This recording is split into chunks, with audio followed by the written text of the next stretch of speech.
All right, here we're going to graph an ellipse that has a center at 0, 0. An ellipse is like an oval. So I can tell that the center is 0, 0 from my equation because the numerator and the denominator is just an x squared and a y squared. This is the standard form of an ellipse. So numerator is just x squared and y squared. So let's look at that standard form of an ellipse, and you notice the denominators are a squared and b squared. So if we look at a squared first off, in this equation, we get 25.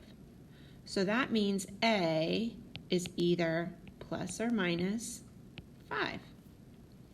And then the same for b squared, that's 9. So if b squared is 9, that means b must be either plus or minus 3. So we're going to use those a and b in order to find the vertices and the co-vertices. And those are just the points where it starts to curve around. So one of the vertices here is the positive a, 0, and then the negative a, 0. And the reason I put the 5 in the x-coordinate is because the 25 is the denominator when x squared is the numerator. And then the other 2 points are 0, 3, and 0, negative 3. And again, I put the 3's in the y-coordinate position because the 9, the b squared, is below y squared. So let's plot these points over 5, 2, 3, 4, 5, up 0, negative 5, up 0, and then 0, up 3, 0, down negative 3. So these are the points where it curves around.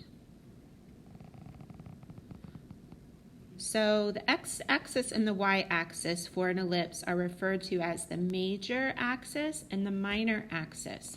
The major axis is the one where the vertices are further away from the center. And so in this case, they're further away from the center on the x-axis. So the x-axis is the major axis, and the y-axis is the minor axis.